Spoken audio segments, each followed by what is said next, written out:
ناظرین کی طرف سے ایک سوال یہ کثرت کے ساتھ پوچھا جاتا ہے، ہمیں کوئی ایسا عمل بتائیے کہ ہمیں اوراد و وظائف میں کامیابی حاصل ہو، جو وظائف ہم پڑھ رہے ہیں ان وظائف میں ہمیں کامیابی نصیب ہو، ہمارے پڑھنے میں تاثیر پیدا ہو جائے، جن مقاصد کے لیے ہم وظائف پڑھیں تو ہمارے وہ مقاصد بھی پورے ہوتے چلے جائیں، ہماری حاجتیں پوری ہوتی چلی جائیں، ہماری جائز تمنائیں پوری ہوتی چلی جائیں۔ سب سے پہلے تو یہ یاد رکھیے، اگر آپ چاہتے ہیں کہ مجھے وظائف میں کامیابی حاصل ہو تو جو وظیفہ آپ پڑھ رہے ہیں اولاً خالصتاً نیت رضا الہی عز و جل کے حصول کی ہونی چاہیے۔ اس نیت کے ساتھ آپ یہ وظیفہ پڑھنا شروع کریں، اور جو وظیفہ مجھے بتایا گیا ہے تو بتائے گئے طریقہ کار کے مطابق ہی وظیفہ کیا جائے،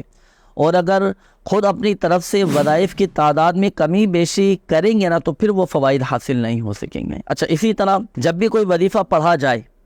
تو وہ کسی جائز کام کو پورا کرنے کے لیے اللہ پاک کی بارگاہ میں عاجزی کرنے کا ذریعہ ہو۔ وظیفہ پڑھنے کے بعد پھر اللہ تبارک و تعالیٰ کی بارگاہ میں گڑ گڑا کر حضور دل کے ساتھ یقین کامل کے ساتھ اپنے جائز مقاصد میں کامیابی کے لیے دعا بھی کی جائے۔ اسی طرح یقین کامل کے ساتھ وہ وظیفہ کیا جائے، صدق دل کے ساتھ وہ وظیفہ کیا جائے۔ اچھا، اسی طرح دیکھیں، وظائف بتانے والے نے جو وقت آپ کو بتایا ہے نا اس وقت میں ہی وہ وظائف کیے جائیں، کیونکہ وقت کا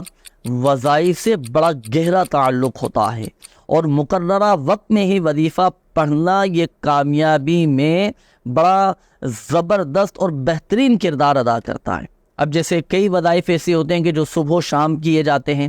جو صبح کے وقت ہی پڑھے جائیں گے، جو صبح کی تعریف ہے تو اسی میں ہی وہ وظیفہ کیا جائے، شام کے وقت پڑھنے کا وظیفہ ہے تو شام کی جو تعریف آئی ہے اس شام کے وقت میں ہی وہ وظیفہ پڑھا جائے، جو رات میں پڑھنے کے وظائف ہیں وہ رات کے وقت ہی پڑھے جائیں، اسی طرح جو نماز فجر کے بعد پڑھنے کے وظائف ہیں وہ نماز فجر کے بعد ہی پڑھے جائیں، جو نماز مغرب کے بعد پڑھنے کے وظائف ہیں وہ نماز مغرب کے بعد ہی پڑھے جائیں۔ اچھا، اسی طرح ایک بات اور یاد رکھیے کہ جو وظائف آپ پڑھ رہے ہیں ان وظائف کا تلفظ اور قواعد و مخارج کی درستی کے ساتھ پڑھنا یہ ضروری ہے۔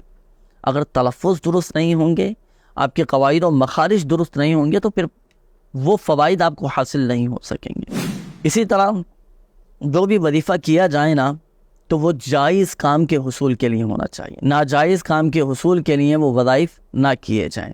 تو یہ چند ایک چیزیں احتیاطیں بھی شامل ہیں، اس میں شرائط بھی شامل ہیں، اس میں آداب بھی شامل ہے۔ ان احتیاطوں کو، ان آداب کو، ان شرائط کو پیش نظر رکھ کر پھر آپ وہ وظائف پڑھیں، انشاءاللہ الکریم اللہ کی رحمت سے وظائف میں آپ کو کامیابی